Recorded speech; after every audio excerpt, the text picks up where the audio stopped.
पर झलका महबूबा मुफ्ती का दर्द, केंद्र सरकार पर कश्मीर के हालात छिपाने का लगाया आरोप, आवाज उठाने पर दमन करने का ठहराया दोषी। भारतीय जनता पार्टी ने पीडीपी को पहले घर संभालने की दी सलाह, सोफी मोहम्मद यूसुफ बोले चीखने चिल्लाने की बजाय पार्टी पर ध्यान दे महबूबा।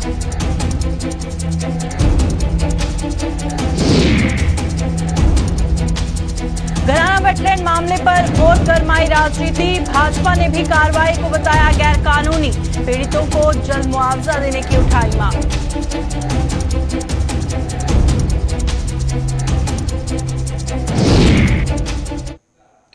नमस्कार, जम्मू कश्मीर का ये बुलेटिन देख रहे हैं आप और मैं हूं प्रियंका गुप्ता आपके साथ। तो चलिए शुरुआत करते हैं खबरों की। जम्मू कश्मीर की पूर्व मुख्यमंत्री महबूबा मुफ्ती ने इस केंद्र शासित प्रदेश के लोगों का दमन किए जाने का आरोप लगाया है। दिल्ली में आज अपनी पार्टी के नेताओं और कार्यकर्ताओं के साथ जंतर मंतर पर धरना देकर उन्होंने बेगुनाहों की हत्याएं किए जाने का आरोप लगाया। उन्होंने कहा कि उन्होंने राष्ट्रीय राजधानी में धरना देने का फैसला किया क्योंकि उन्हें कश्मीर में अपना विरोध दर्ज कराने की अनुमति कभी नहीं दी गई। महबूबा ने केंद्र सरकार पर आरोप लगाते हुए कहा कि केंद्र सरकार भारत की जनता के सामने जम्मू कश्मीर के माहौल को शांतिपूर्ण बता रही है, लेकिन असलियत में यहां की सड़कों पर लोगों का खून बहाया जा रहा है। कश्मीर की सड़कें खून से लथपथ है। कश्मीर में मासूमों का खून बहाया जा रहा है। कश्मीर को गोडसे का कश्मीर बनाया जा रहा है और हमारे मुल्क के लोगों को गलत इत्तला दी जा रही है, गलत खबरें बताई जा रही। कश्मीर में सब ठीक ठाक नहीं है। कश्मीर में लोग बाहर निकलते हैं उनको गोली मार दी जाती है, जो बच जाता है उसको जेल में डाल दिया जाता है। कश्मीर एक जेल बन चुका है। हमें बाहर निकलने की इजाजत नहीं है, वहाँ प्रोटेस्ट करने की इजाजत नहीं है। इसलिए हम यहाँ आके प्रोटेस्ट कर रहे हैं, अपने मुल्क के लोगों को बता रहे हैं, उनको खबरदार कर रहे हैं कि अगर आप अभी नहीं जागोगे तो महात्मा गांधी के हिंदुस्तान को गोडसे का हिंदुस्तान बना देंगे ये लोग, और फिर आप भी पछताओगे जिस तरह आज जम्मू कश्मीर के लोग खून के आंसू रो रहे हैं। कोई बात करते तो ईडी, एनआईए, यूएपीए लगाते हैं। अखबार वाला हो, कोई जर्नलिस्ट कोई सच्ची बात कहे उसके खिलाफ कार्रवाई होती है। स्टूडेंट बात करे उनको टुकड़े टुकड़े गैंग बुलाया जाता है। किसान निकले तो इनको खालिस्तानी बोला गया। हम निकलते हैं तो हमें पाकिस्तानी बोलते हैं, नक्सल अर्बन नक्सलाइट्स बोलते हैं। ये तो किसके साथ ये ठीक चलते हैं? किसी के साथ ठीक नहीं। सिर्फ इनका काम है, जो इनके कॉर्पोरेट हाउसेज हैं, बड़े बड़े बिजनेस हाउसेज हैं, ये मुल्क को उनके लिए चला रहे हैं। इस मुल्क के लोगों के लिए, गरीबों के लिए अगर चलाते तो गंगा में गरीबों की लाशें नहीं बहती। भारतीय जनता पार्टी ने पीडीपी अध्यक्ष महबूबा मुफ्ती द्वारा जम्मू कश्मीर के साथ साथ अब दिल्ली में दिए जा रहे बयानों की कड़ी निंदा की है। साउथ कश्मीर के शंगज इलाके के आज भाजपा कार्यकर्ताओं के साथ बैठक के बाद पार्टी के प्रदेश उपाध्यक्ष सोफी मोहम्मद यूसुफ ने महबूबा को सलाह दी कि चूंकि अब उनकी पार्टी खाली हो चुकी है, लिहाजा उन्हें पहले उसकी तरफ ध्यान देना चाहिए। राष्ट्रवादी फोरम पीडीपी से किनारा कर चुका है और अब उनके चीखने चिल्लाने से कुछ नहीं होगा। जम्मू कश्मीर को राज्य का दर्जा वापस देने की मांग उठ रही है और इस पर सोफी मोहम्मद यूसुफ ने कहा कि केंद्र की भाजपा सरकार लोगों से ये दर्जा वापस देने का वादा कर चुकी है, जिसे हर हाल में पूरा किया जाएगा। देखिए, महबूबा जी को मैं इतना कहना चाहूँगा कि मुझे लगता है कि उसका घर खाली हो चुका है। वो पहले घर ठीक करे। उसके घर से नेशनलिस्ट फोरम जो वो बाहर आया है, अब उसको चिल्लाने से, चीखने से, धरना देने से कुछ नहीं होगा। उसको लोगों ने रिजेक्ट किया है। देखिए, स्टेटहुड तो पहले ही अमित शाह जी ने कहा है, हमारे मोदी जी ने कहा है कि जो ही हालात ठीक होंगे स्टेटहुड वापस आ जाएगी। अब जिनकी आप बात कर रहे हैं, इनको कुछ कहने के लिए अब बचा नहीं है। अब लोगों को इसी तरह बेवकूफ़ बनाते हैं। मैं आपकी वसात से आवाम को कहना चाहूँगा कि आप बेफिक्र रहिए। भारतीय जनता पार्टी ने आपसे वादा किया है, स्टेटहुड वापस मिलेगा, जरूर मिलेगा। कोर्ट के आदेश पर जम्मू के सुचेतगढ़ की घराना वेटलैंड की जमीन पर कब्जा छुड़वाने की मुहिम का जहां स्थानीय लोग पुरजोर विरोध कर रहे हैं, वहीं इस पूरी मुहिम पर अब राजनीति भी जोर पकड़ने लगी है। आलम यह है कि भारतीय जनता पार्टी भी अब इस मुहिम के खिलाफ हो गई है और भाजपा के पंचायती राज सेल के बैनर तले आज पार्टी के कई सरपंचों ने आरएसपुरा के एसडीएम रामलाल के साथ मुलाकात की। इन जनप्रतिनिधियों ने प्रशासन की इस कार्रवाई को सरासर गैर कानूनी करार देने के साथ दशकों से घराना में रह रहे लोगों पर अत्याचार करने का आरोप लगाया। मुझे ये बताते हुए बहुत अफसोस हो रहा है कि लॉ ऑफ लैंड का वायलेशन हुआ है। अगर कोई बंदा रजिस्ट्री कराता है, वो पहले उसको पैसे देता है, उसके नाम रजिस्ट्री होती है, इंतकाल होती है, फिर वो पोजेशन का हकदार होता है। लेकिन जहां पे सरासर गलत हुआ है, आज तक हमारे लोगों को ना कोई पैसा मिला, ना कोई कंपनसेशन की बात हुई, कोई नेगोशिएशन इन्होंने नहीं की। हमारा जो सरपंच, हम जितने भी जहां पे हैं, हमारी जो सपोर्ट है हम एक्सटेंड कर रहे हैं घराना वासियों के लिए, जिनके साथ इस एडमिनिस्ट्रेशन ने धक्का मुक्की की, वहां के लोगों के साथ अत्याचार किया। हम ये कभी बर्दाश्त नहीं होने देंगे। आप क्या मांग करते हैं सर? हमारी ये मांग है कि जमीन के बदले जमीन मिलनी चाहिए थी। अगर लैंड एक्विजिशन वो कर रहे हैं तो हमारे जो किसान हैं, अगर उनके पास वो जमीनें नहीं रहेंगी तो मैं पूछना चाहता हूं एडमिनिस्ट्रेशन को, वो अपनी फैमिली कैसे पाल रहे हैं, कैसे पालेंगे? उन्होंने, हमारे किसानों ने वहां पे गेहूं की फसल उगाई थी, उसको खराब कर दिया गया, ट्रैक्टराइज कर दिया गया, उसको कंपनसेशन मिलना चाहिए।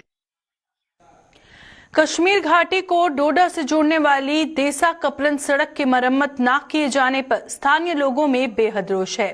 लोगों का आरोप है कि ये सड़क हमेशा से ही सभी सरकारों की अनदेखी का शिकार रही है और केंद्र की मौजूदा सरकार भी इसकी ओर कोई ध्यान नहीं दे पाई।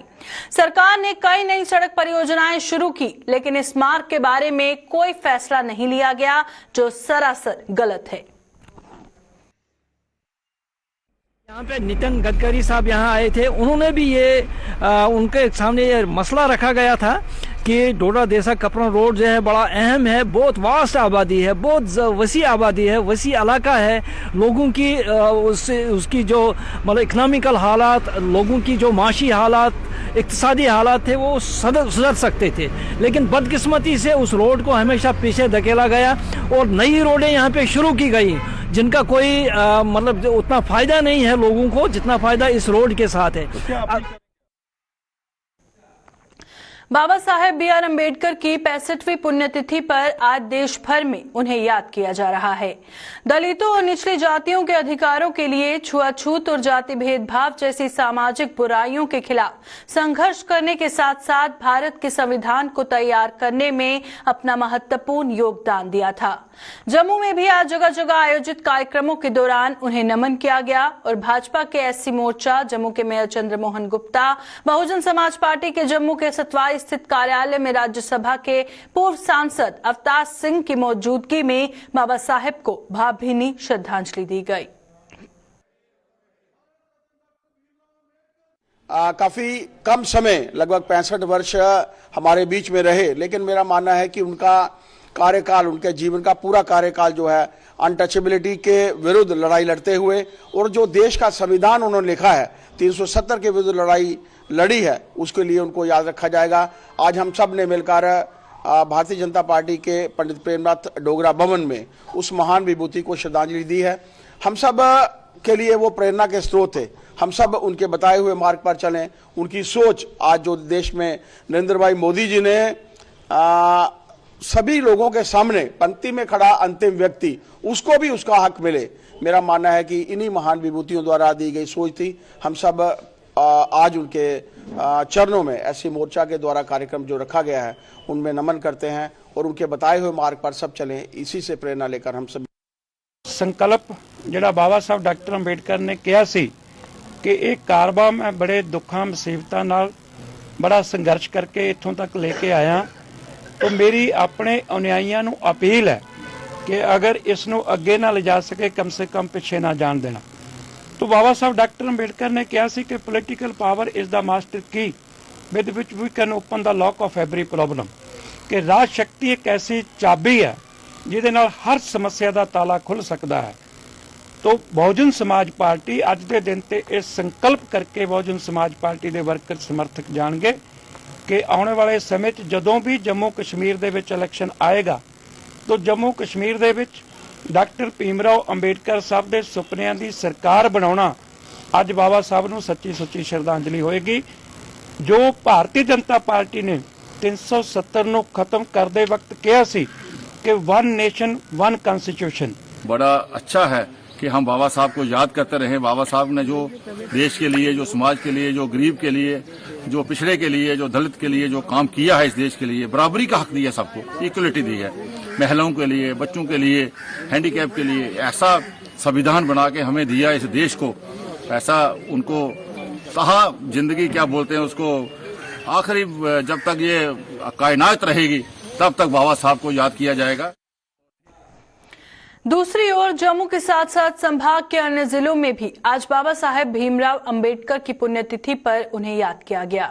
रियासी जिला प्रशासन ने जहां एक कार्यक्रम का आयोजन बाबा साहेब को नमन किया, वहीं पुंछ में समाज कल्याण विभाग और डिग्री कॉलेज के एनएसएस यूनिट द्वारा बाबा साहेब के जीवन और उनकी उपलब्धियों पर विचार गोष्ठी का आयोजन किया गया। आज वो विश्व मानव के रूप से जाने जाते हैं, आर्किटेक्ट ऑफ इंडियन कॉन्स्टिट्यूशन के रूप में जाने जाते हैं। और आज हम सब ने ये भी देखा कि जितने भी लोग यहाँ बोलने वाले थे सभी भावुक होकर बोल रहे थे और ये कहा कि आज के दिन हम रिकॉल करते हैं उनकी कंट्रीब्यूशन को और आने वाले समय में अपने देश को किस तरह से स्ट्रेंथन कर सकेंगे, उनकी सोच, उनकी फिलॉसफी को ग्राउंड पे इम्प्लीमेंट करके उसी के लिए हमने रिजॉल्व लिया है। बाबा साहब के जितने भी कामालात जो उन्होंने लोगों को जीने के राह, जो जीने का हक सिखाया, जिन्होंने कॉन्स्टिट्यूशन ऑफ इंडिया बनाया, जिसमें डोंट ट्रेड पीपल्स, जिनको पानी तक छूने की जो थी इजाज़त नहीं थी, उन्होंने उन लोगों के लिए क्या जरूरी थी, किस तरीके से उन्होंने अपनी ज़िंदगी जो थी वक़्फ़ की और उन्होंने अपने आप को किस मकाम पे पहुंचाया। उसी सिलसिले में आज ये डिस्ट्रिक्ट एडमिनिस्ट्रेशन की तरफ से प्रोग्राम मुनक्किद किया गया है। किश्तवाड़ में फीडर डिस्ट्रीब्यूशन का काम लोगों के लिए जी का जंजाल साबित हो रहा है। इस काम के कारण किश्तवाड़ में घंटों बिजली की कटौती की जा रही है, जिससे सर्दी के इस मौसम में लोगों को कई दिक्कतें झेलनी पड़ रही हैं। बिजली कटौती से जहां आम आदमी परेशान है, वहीं दुकानदारों के काम धंधे भी बंद पड़े हैं। लोगों ने इस काम को जल्द से जल्द पूरा करने की मांग की, ताकि उनका कहना है कि ये काम गर्मियों के मौसम में भी हो सकता था, लेकिन इसे अब क्यों शुरू करवाया गया, ये उनकी समझ के बाहर है। गुजारिश है डिपार्टमेंट से कि उनको सर्दियों में जो उन्होंने ये कटौती की, इससे लोगों को बड़ी परेशानी हो रही है, हम बिजनेसमैनों को भी बड़ी परेशानी हो रही है। तो मेरी मोहतबाना गुजारिश है डिपार्टमेंट से कि वो इनको जल्द से जल्द ये ख़त्म करें काम और लोगों को राहत मिलनी चाहिए। लोग जो इस वक्त सफ़र कर रहे हैं, ठंड का मौसम है, बहुत यहाँ सर्दी हो रही है और सर्दियों में ही ये समझ नहीं आ रहा है क्यों काम शुरू होता है। बाकी गर्मियों में भी ये काम करा सकते थे। तो मेरी यही गुजारिश है इस एडमिनिस्ट्रेशन से भी और डिपार्टमेंट से भी कि वो ये काम जल्द से जल्द ख़त्म कर जाए और लोगों को राहत मिले। जम्मू नगर निगम का मुख्यालय आज से बदला सा नजर आ रहा है। जनरल बस स्टैंड के ठीक सामने निगम के मुख्यालय की ओर जाने वाले रास्ते किए गए भव्य प्रवेश द्वार का आज मेयर चंद्रमोहन गुप्ता ने उद्घाटन किया। इस प्रवेश द्वार के बनने से अब इंदिरा चौक या फिर जूल चौक की तरफ से निगम कार्यालय आने वाले लोगों को सुविधा मिलेगी और इससे पहले कोई प्रवेश द्वार न होने पर जम्मू से बाहर से आए लोगों को निगम का कार्यालय ढूंढने में दिक्कतों का सामना करना पड़ता था। दोनों तरफ इसका जो लिखाई है वो लिखा गया है, दोनों तरफ से। चाहे कोई इंदिरा चौक की तरफ से आएगा तो सामने जम्मू म्युनिसिपल कॉर्पोरेशन दिखेगा उसको, चाहे जीवल की तरफ से आएगा तो उसको जम्मू म्युनिसिपल कॉर्पोरेशन दिखेगा। ये एक लैंडमार्क जम्मू शहर का, बहुत पुरानी हमारी म्युनिसिपल कॉर्पोरेशन है, ये म्युनिसिपलिटी है और बहुत से दूर दूर से लोग यहाँ आते हैं ताकि उनको किसी किस्म की असुविधा ना हो ढूंढने में। तो ये यहाँ पर एक अच्छा गेट हमने बना के आज जनता को और कॉरपोरेशन को समर्पित किया है। नेशनल कॉन्फ्रेंस के यूथ विंग ने आज जम्मू के मौलाना आजाद मेमोरियल कॉलेज की इकाई का गठन किया है। यूथ विंग के प्रधान एजाज अहमद जान ने रणदीप को इकाई का प्रधान और शाहिद को प्रधान नियुक्त किया गया। एजाज ने बताया कि अन्य कॉलेजों की इकाइयों का भी आने वाले दिनों में गठन कर दिया जाएगा।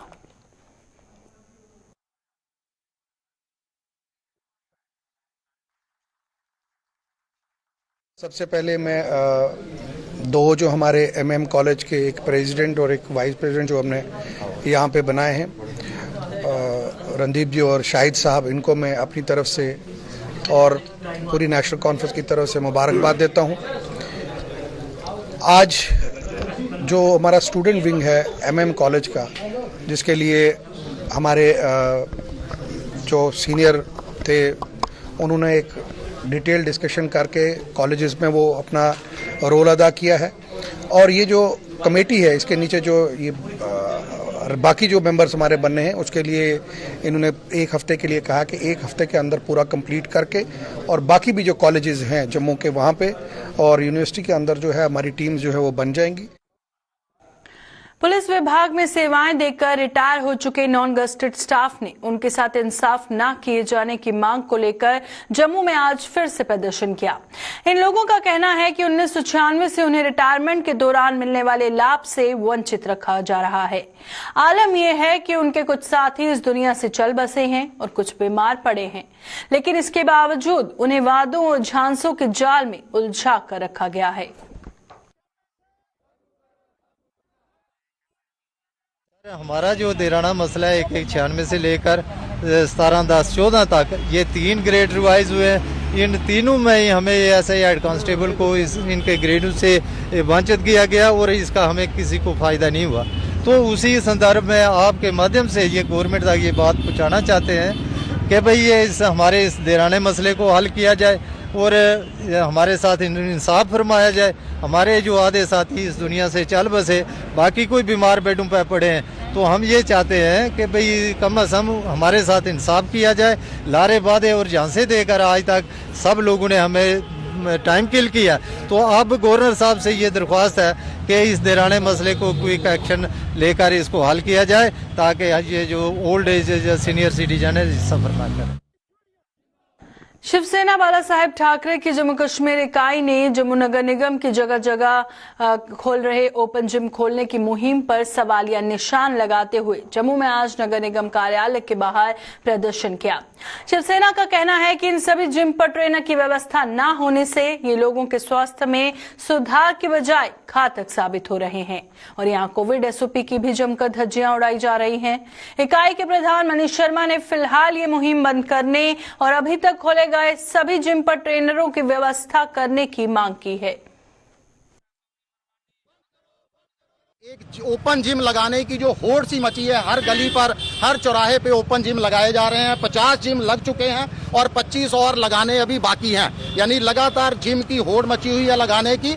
इसके पीछे किसके दिशा निर्देश हैं, किसके इशारे पर ये काम किया जा रहा है और किस मकसद से काम किया जा रहा है? अगर तो इसका मकसद जनता को स्वास्थ्य सुविधाएं उपलब्ध कराना है, जनता को स्वस्थ बनाना है, तो हम पूछना चाहते हैं कि बिना ट्रेनर के, बिना देखभाल के ये जिम क्यों लगाए जा रहे हैं? यहाँ कोई ट्रेनर नहीं नियुक्त किया गया, मशीनों की देखभाल के लिए कोई रख रखाव के लिए कोई केयर टेकर नहीं है।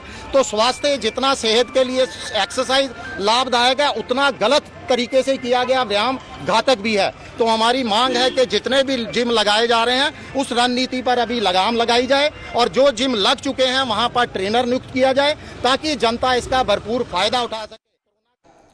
छम विधानसभा क्षेत्र के दूरदराज के जोगवा गांव में आज भारतीय सेना की 61 राष्ट्रीय राइफल्स द्वारा ऑपरेशन सद्भावना के तहत एक मेडिकल कैंप व वेटरनरी कैंप का आयोजन किया गया। इस कैंप में लगभग 1500 लोगों और 600 मवेशियों के स्वास्थ्य की जांच कर दवाएं भी वितरित की गई। इस मौके पर जोगवा, बट्टल, बड्डो, नाथल, कला, बल्ली और डखर आदि गांव के लोगों को इस कैंप के लिए सेना का आभार जताया। जोगों में आज मेडिकल और वेटरनरी कैंप का आयोजन किया गया है। यहाँ पर सैकड़ों की तादाद में लोगों ने बेनिफिट लिया है, यहाँ पर दवाइयाँ ली हैं, क्योंकि ये जोगुआ जो गांव है ये दूर दराज और पहाड़ी क्षेत्र होने की वजह से ना ही यहाँ डॉक्टरों की उचित सुविधा उपलब्ध है। तो उसके लिए हम 61 RR का तहे दिल से धन्यवाद करते हैं, क्योंकि जोगों के लोगों को यहाँ अच्छी डॉक्टर और मेडिकल कैंप की सुविधा उपलब्ध कराने के लिए उनका बहुत बहुत धन्यवाद। हमको बहुत बहुत दवाई मिल रही है, खाना मिल रहा है, सब कुछ ठीक ठाक है। हमने नहीं तो दूर जाना पड़े था दवाई वास्ते, अपने वास्ते भी दवाई मिल रही है और माल वास्ते भी ठीक ठाक दवाई मिल रही है। जोग में कैंप लगा है आर्मी का, इसका असी बहुत फायदा है। ਅਸੀਂ ਸਾਡੀ ਬਹੁਤ ਮਦਦ ਕਰਦੇ ਗਰੀਬ ਲੋਕਾਂ ਦੀ। ਅਸੀਂ ਰਾਸ਼ਨ ਸ਼ਾਸਨ ਦੀ ਕੋਈ ਤੰਗੀ ਹੈ ਔਰ ਦਵਾਈ ਸ਼ਵਾਈ ਦੀ ਤੇ ਸਾਡੀ ਬੜੀ ਮਦਦ ਕਰਦੇ। ਅਸੀਂ ਦੂਰ ਜਾਣਾ ਪੈਂਦਾ ਅਖਨੂਰ, ਅਸੀਂ ਕੋਈ ਬਿਮਾਰ ਹੋ ਜਾਏ ਸਾਡਾ ਆਦਮੀ ਦੇ ਤੇ ਉਸ ਵਜ੍ਹਾ ਇੱਥੇ ਕੈਂਪ ਲਗਾ ਦੇ ਸਾਨੂੰ ਬੜਾ ਫਾਇਦਾ ਹੋ ਗਿਆ। ਸਾਨੂੰ ਦਵਾਈ ਮਿਲ ਜਾਂਦੀ, ਪਸ਼ੂ ਵਾਸਤੇ ਵੀ ਮਿਲ ਜਾਂਦੀ, ਬੰਦੇ वास्ते भी मिल जाती। अभी के बुलेटिन में फिलहाल इतना ही, दीजिए इजाजत, नमस्कार।